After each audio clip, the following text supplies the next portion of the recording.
The FT carries an alarming story about the farming community, many of whom are receiving subsidies which are a third of what they were receiving before we left the EU, and then they're not eligible for much of the support offered through the UK's new environmental land management scheme set up to replace the lost EU funds. And the farming community was traditionally a conservative voting group, and many farmers now, certainly farmers that I've spoken to, as well as farmers who clearly are speaking to the press, are not going to vote Conservative. Either they're going to stay at home, or they're going to vote Lib Dem, or some of them say they're going to vote Labour, all the way across the country, from Lincolnshire through to Scotland. And this demonstrates the inadequacy of the Conservative approach to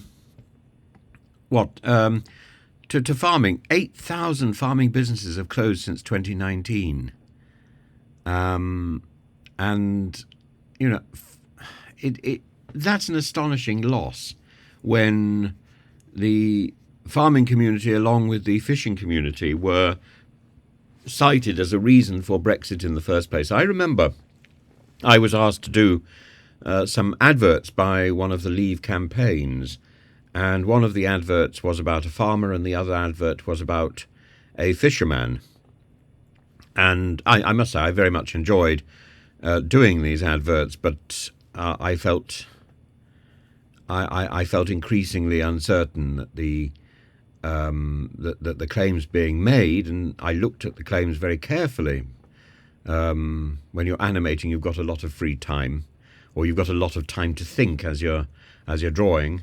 I thought these claims didn't stand up, and of course, I have always been inclined towards the EU, but needs must. You have to accept jobs, and I think I think there is a failure, particularly in Brexit, towards the farming and the fishing communities.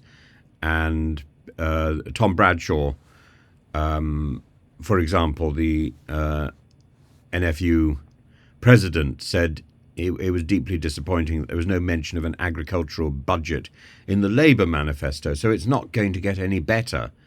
There just isn't any money for farmers, he said. It's the funding which helps the sector transition from the old EU system. And so it doesn't really matter whether somebody's voting Conservative or Labour. In the farming community, the government doesn't seem interested. And that is a sorry reflection of the increasingly sort of urban-centred bureaucracy, and the contempt for the stuff that makes Britain great. If you go back to the Second World War, one of the major contributing factors to our success was the land army, and the sheer determination of the farming community to put bread on our tables, to feed the country. And the government recognised this contribution, and I think they've forgotten.